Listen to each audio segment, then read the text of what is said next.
पिपरी नगर के तुर्रा चौराहे और स्कूलों में आपदा प्रबंधन को लेकर हुई मॉक ड्रिल में सीओ अमित कुमार और इंस्पेक्टर नागेश सिंह अपनी टीम के साथ मुस्तैद दिखे। पुलिस ने लोगों को आपात स्थिति से निपटने के तरीके सिखाए। तुर्रा के बाद सीओ अमित कुमार का काफिला एबीआईसी स्कूल रेणुकूट और जीआईसी स्कूल पिपरी पहुंचा, जहां बच्चों को संकट के समय बचाव के उपाय बताए गए और सिविल डिफेंस मॉक ड्रिल के बारे में जागरूक किया गया। साथ ही सायरन बजाकर मॉक ड्रिल का अभ्यास भी कराया गया। सीओ अमित कुमार ने बताया कि ऐसी ड्रिल आगे भी जारी रहेंगी। साथ ही अफवाहों से बचने और सोशल मीडिया पर झूठ न फैलाने की अपील की। ड्रिल में नगर अध्यक्ष दिग्विजय प्रताप सिंह, समाज सेवी आदर्श शाही, रमेश जायसवाल, जयप्रकाश अख्तर अली, विद्यालयों के अध्यापक समेत बड़ी संख्या में नगरवासी शामिल हुए और जागरूकता दिखाई जाएगा। क्योंकि हमें बहुत सारा कई बार पता नहीं होता, घर की लाइट के बारे में तो पता होता है, लेकिन बाहर जो सड़क पे लाइट जल रही है इसका पता ही नहीं होता कि इसका स्विच कहाँ है। ये बहुत दिनों से जल रही है, अपने आप जल रही है, अपने आप बुझ रही है, किसी को नहीं पता। तो वो उसको इसीलिए अगर हम ये करके देखेंगे तब ना पता चलेगा कि कौन सी लाइट हम ऑफ कर सकते हैं, कौन सी लाइट बची रह गई, जिसको कभी जरूरत पड़े तो अब उसको चेक कर लिया जाए कि वो कहाँ से ऑफ होगी। और जब कभी ऐसी बात होती है, शेल्टर लेने की बात होती है, तो आपको अपने साथ ये नहीं कि सारा सामान लेकर भाग रहे हैं, आपको ज्यादातर कोशिश करनी कि आपके पास पानी और खाने का कुछ छोटा मोटा सामान अगर मिल जाता है तो ठीक है। पहले तो अपने आप को बचाव करना है ना।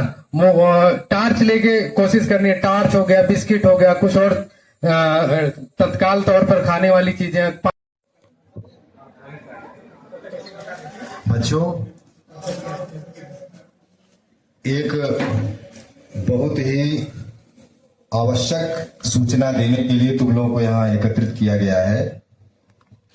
जो तुम्हारी पीढ़ी है और जो हमारी भी पीढ़ी है उसके लिए देश में पहला अनुभव होगा। लेकिन अभी चेयरमैन साहब आए हुए हैं हमारे पिपरी के, श्री दिग्विजय प्रताप सिंह जी, तो बैठ के वार्ता हो रही, तो कह रहे थे कि नहीं, आपके पिताजी बता रहे थे कि एक समय था कि देश में एक वर्ष में एक बार यह मॉक ड्रिल हुआ करता था, लेकिन हम लोग पीढ़ी में ऐसा नहीं हुआ, हम मेरे ज्ञान में भी नहीं है, तुम लोगों को तो होने का। लेकिन ऐसी सिचुएशंस में इंटरनेट बंद कर दिए जाते हैं। अब इंटरनेट बंद कर दिया जाए तो फिर लोग एक दूसरे से बात भी नहीं कर पाएंगे, या टावर बंद कर दिया जाए, नेटवर्क ही ना रहे तो बात ही नहीं कर पाएंगे, कोई किसी से कम्युनिकेट नहीं कर पाएगा।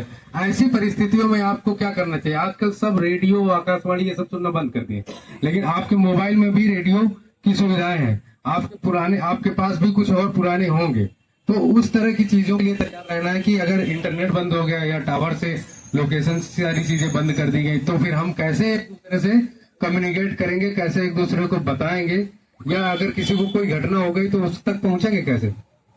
इसके लिए हमें जानकारी होनी चाहिए। अफवाहों से बहुत दूर रहना है।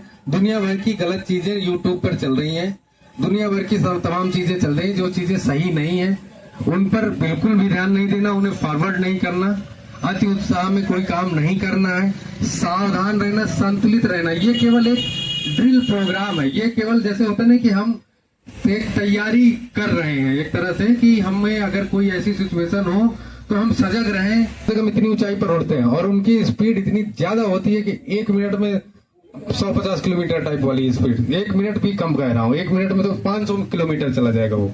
तो वो इतनी तेज जाते हैं, अगर आपकी लाइट्स ऑफ है तो वो लोकेट नहीं कर पाते। लाइट्स ऑफ कराने का बस इतने मतलब है, कोऑर्डिनेट्स भले उनके पास हो, गूगल के कोऑर्डिनेट्स भले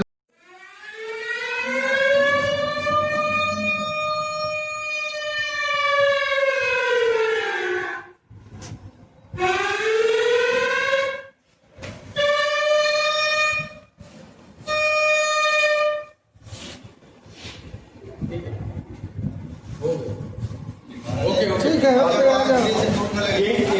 यही जैसे मान लो कभी कुछ ऐसा हुआ तो सर बचाना है, सर आपको अपना बचा लेना, नीचे छूट जाओ।